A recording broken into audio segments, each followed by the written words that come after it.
Spinal cord and vertebral trauma.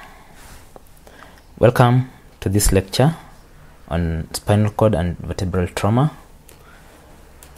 Our objectives are: 1. To learn how to manage a patient suspected to have vertebral trauma and evaluate the likely injuries. We must suspect vertebral injury in any patient with multiple injuries, and therefore we must immobilize all multiple injured patients until we attain hemodynamic stability, because as long as they are immobilized, we avoid secondary spinal injury. Motor vehicles contribute the bulk of spinal cord injuries, and that's especially high impact crash, about 48%. Falls contribute about 21%. Assault 15%, and sports injury about 14%. Of course, these figures will differ from place to place. 15% of injuries above the clavicle have an associated cervical spine injury, and 5% of head injured patients also have a spinal injury. And this is especially a challenge because without a high index of suspicion, this might be missed because the patients might be unconscious. Spinal injury statistics show that the part that is most likely to be injured in the spinal cord is the cervical spine, about 55%. In Kenyatta National Hospital, it's been documented that 52% of all spinal injuries occur in the cervical spine. 15% occur in the thoracic region, 15% in the thoracolumbar junction. This is a small area, but figures are quite high because of the relative mobility of the lumbar spine. It's an area where the spine is mobile below a fixed area above, and 15% in the lumbosacral junction.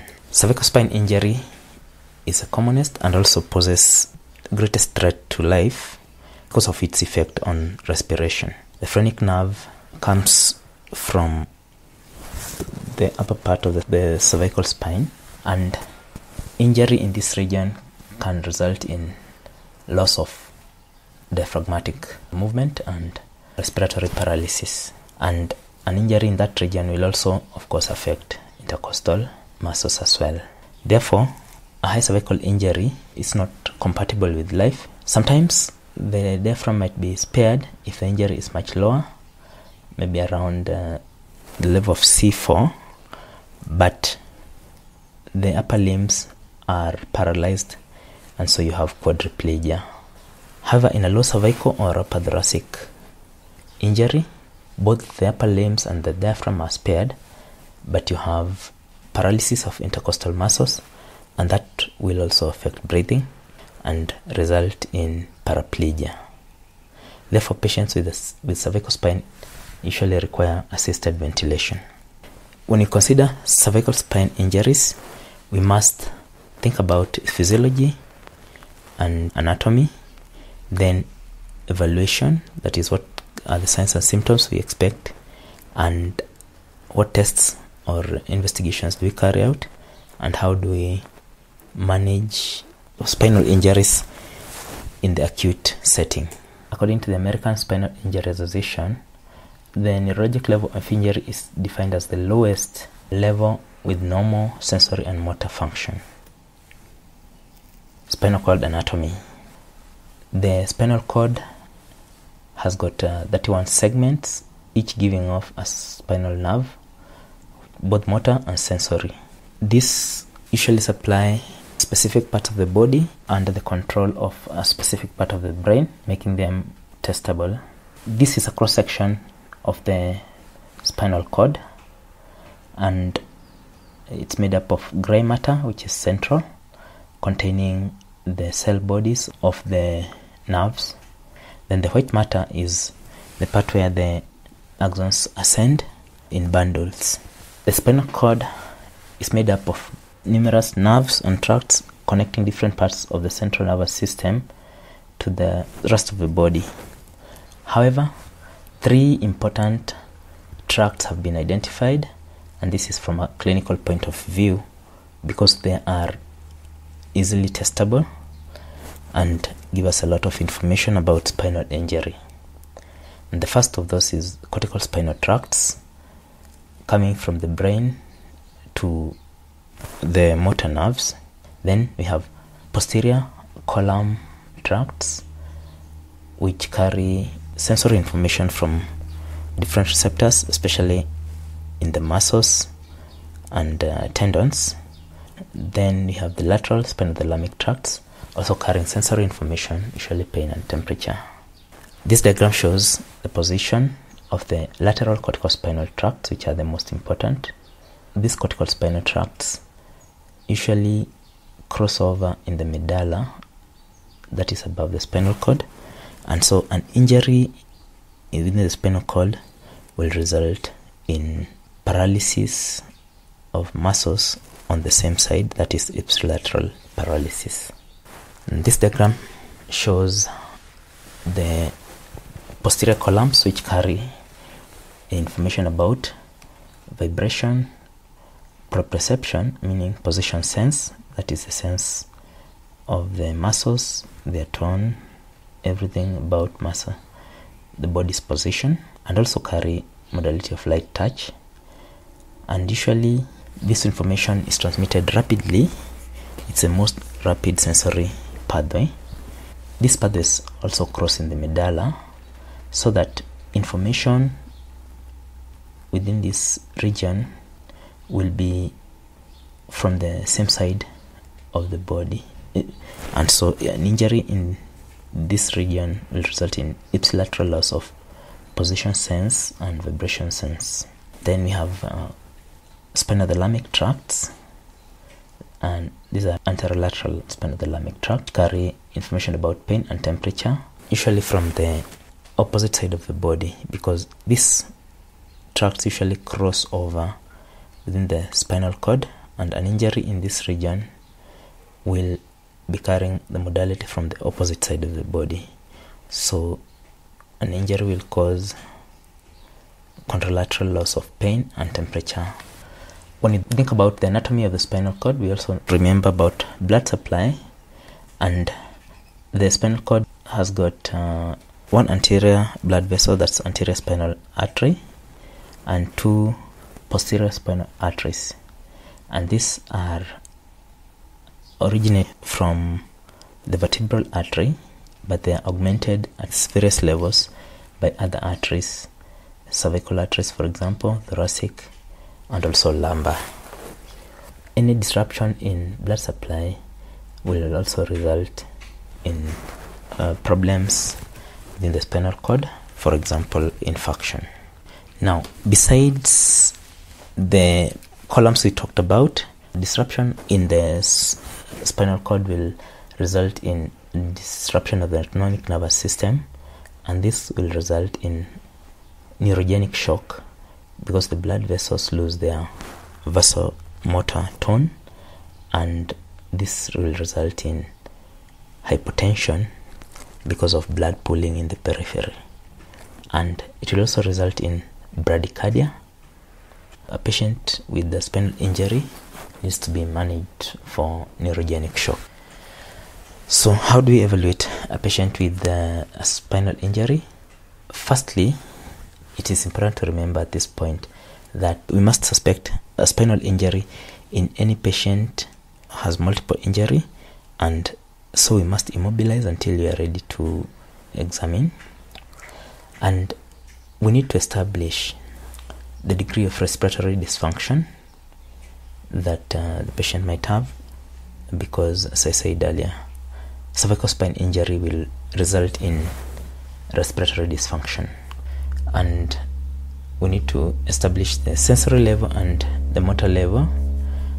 We do this by sensory examination of the patient and motor examination in the secondary survey.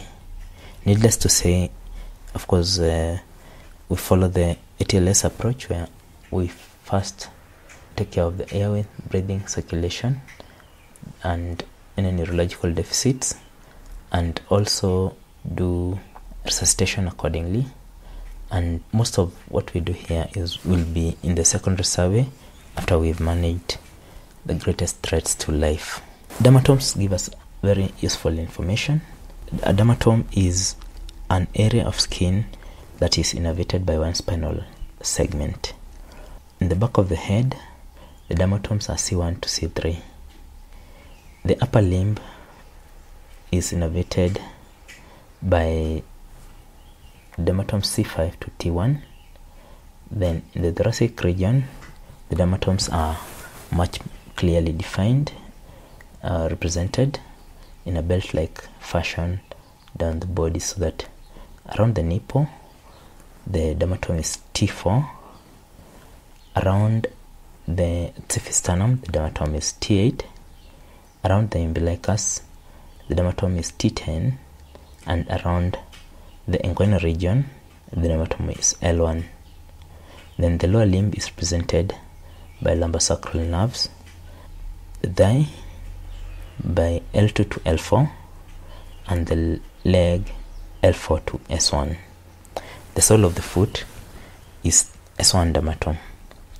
So by testing these areas for sensory innervation, we will be able to tell the kind of injury we have. In evaluating the spinal cord, it's also important to differentiate the terms spinal shock and neurogenic shock.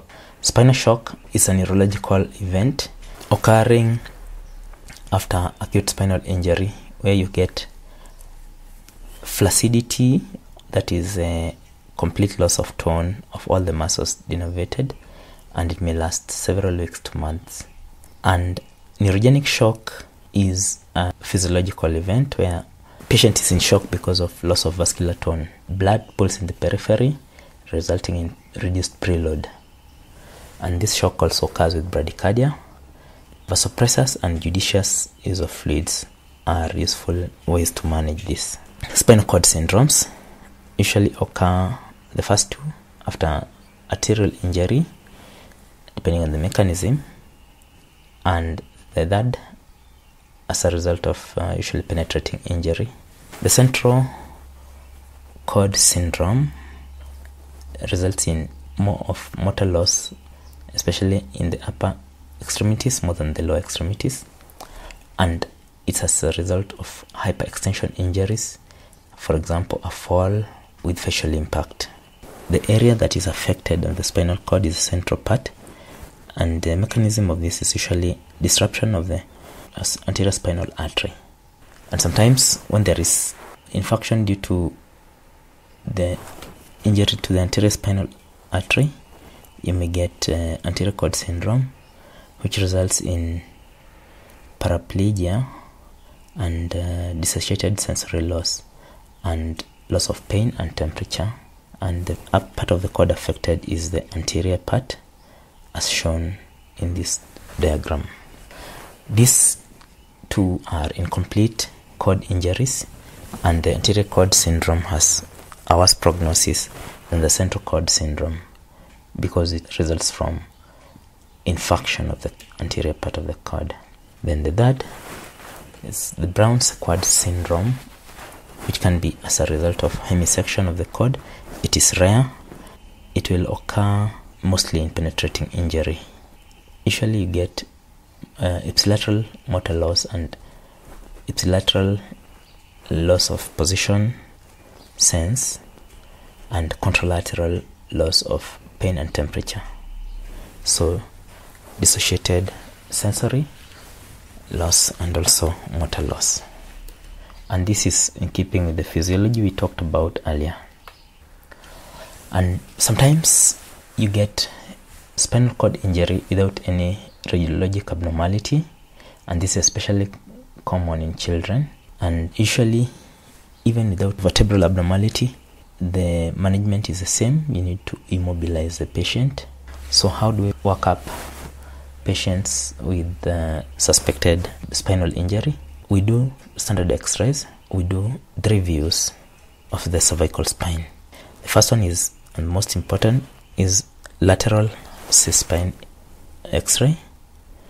We also do an open mouth view to evaluate the atlas and the axis.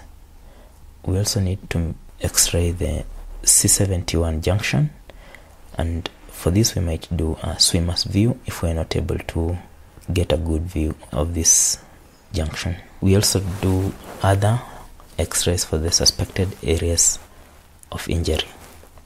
A CT scan usually gives a much better view of the injury. It shows also any injury to the spinal cord, and it's also possible to get a reconstruction of the injured area. And an MRI scan usually is very good for suspected spinal cord lesions, as in the diagram shown. This is a normal X-ray of the lateral cervical spine. This is a normal anteroposterior view of the same.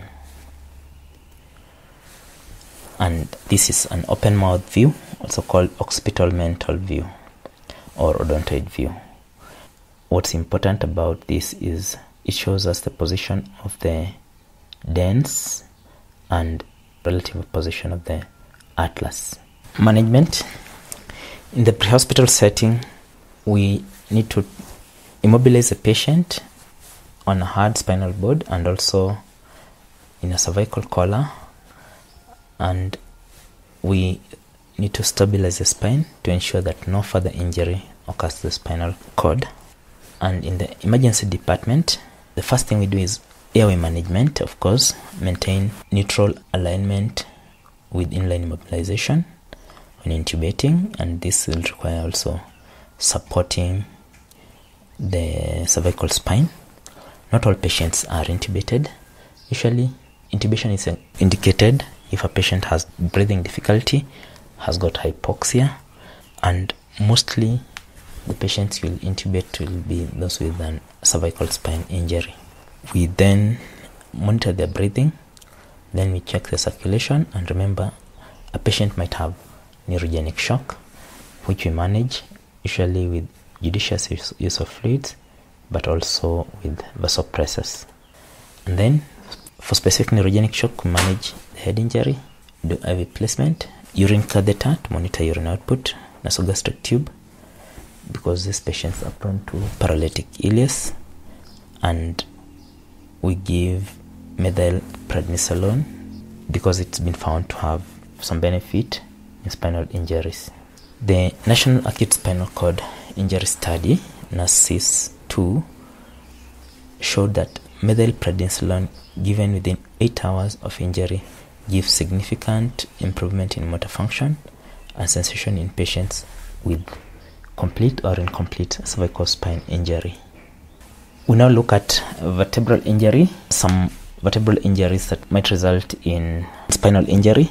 And when we talk about the cervical spine, mechanisms of injury could be flexion, for example, in sudden deceleration injury, flexion rotation, extension, vertical compression, that is axial loading, as for example in a fall from height and landing head first, or if a heavy load falls on one's head, and also lateral flexion. Flexion results in different kinds of fractures: simple wedge fracture, flexion teardrop fracture, can also result in ligamentous injury without a fracture, that's anterior subluxation or even dislocation, bilateral facet dislocation, Clay-Shaver fracture, and anterior atlantoaxial dislocation. Wedge fracture usually results from a fracture of the vertebral body, and usually because of flexion. It is a stable fracture, but because of the possibility of disruption of vascular supply, you could get central cord or anterior cord syndrome with partial spinal cord injury, so need to keep it in mind. Anterior subluxation, rarely associated with neurologic sequelae as well, and usually the anterior view shows a wide interspinous process space. This diagram here shows a teardrop fracture of C4, Atlanto-occipital dislocation is the most severe injury you can get from flexion and distraction, and lead to rapid death because of destruction of the brainstem because of the displacement of the odontoid process. And almost 20% of fatal injuries are atlanto-occipital in nature. This is an X-ray of atlanto-occipital dislocation. Notice the large destruction of the space between the atlas and the axis, shown by the arrow. Then, injuries to the atlas can occur from several mechanisms. Axial loading is the commonest, associated with about 40% of fractures of C2, that is the axis, and the most common is a Jefferson fracture, burst fracture, which results in disruption of the anterior and posterior rings of C1 with widening of the space between the dens and the lateral mass. It's best seen in open mouth view and also confirmed by CT scan. It is usually an unstable fracture, but the patient may survive without significant neurologic sequelae. Sometimes you might have a subluxation of C1, often seen in children, and usually presents with persistent rotation of the head. This should not be forced because it can result in further injury, and an open mouth view is the best one to visualize this. C2 fractures can occur, usually affecting the odontoid process. 60% of C2 fractures can be seen in the lateral C-spine beta and also on CT scan. There are several odontoid fractures. Type 1, occurring at the tip, it is uncommon. Type 2, which occurs at the base, is more common. And sometimes type 3 also involves the rest of the axis. It's a much more severe injury. And these injuries are best diagnosed in a lateral C-spine view. A hangman fracture is a fracture of the posterior element of C2, that's the axis. It's a kind of injury that occurs in hanging, needless to say. It's an extension injury and must be immobilized. Fractures of C3 to C7 can also occur. C5 is the most common fracture, and C5, C6 is the most common subluxation. Sometimes, as in this diagram, you will see subluxation of C5, C6. At this point, we must also mention the importance of visualizing the C7 T1 junction, because it's another area where subluxation or dislocation can occur, and it is important to visualize this before you can declare the cervical spine normal. The same mechanisms that can injure the cervical spine can also injure the thoracic spine: anterior wedge compression, burst fracture, chance fracture resulting from deceleration injuries, and also fracture dislocations. Fractures in the thoracic spine are not very common, 15%, but they can cause significant injury because of the relatively narrow vertebral canal, and this is an example of a thoracic spine injury. Thoracic spine injuries are frequently associated with spinal cord injury. Sometimes you get a burst injury if you have vertical axial loading and compression. Sometimes an anterior wedge injury from flexion, and the mechanism here is axial loading with flexion. Fracture dislocations are very uncommon from T1 to T10 because the ribs usually stabilize the thoracic spine and this mobility and protect it. The thoracolumbar junction is a common area of dislocation, and this is due to the mobility of the thoracic spine, and the mechanism of injury could be acute hyperflexion and rotation, for example in a fall from a height, and the patient is unstable, and In order to examine this, you must log roll the patient, and log rolling is turning the immobilized patient on the side with support and examining. Needless to say, you require about 4 people, 3 to log roll the patient and 1 to examine. The lumbar spine, you can get chance fracture from a seatbelt injury, and this is due to flexion, and a chance fracture is usually associated with retroperitoneal injury and injury to other abdominal viscera, which should elicit a high degree of suspicion. Penetrating injuries are also common. About 15% of all injuries will be penetrating injury, and you can get this from gunshot or stab wounds, and the injuries will depend on the mechanism. Neurologic deficit can occur at the site of injury, and when we evaluate gunshot injuries and stab wounds, we need to think about the trajectory of the weapon. If it's a gunshot, the velocity, whether it's high velocity or low velocity, because usually high velocity injuries usually cause damage that is much further from the track, and sometimes even without bony injury you might get spinal cord injury because of transmitted force through the vertebra.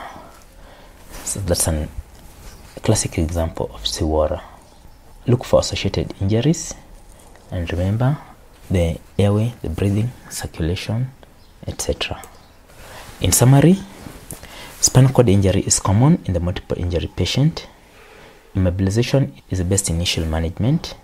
Cervical injury can lead to compromised ventilation, and the anatomy and physiology of the vertebral column is important, especially to know about the sensory level of injury. And we evaluate these patients with X-rays and CT scans. Steroids are useful in management of spine injured patient, and we need early neurosurgical and orthopedic review. Thank you for your attention.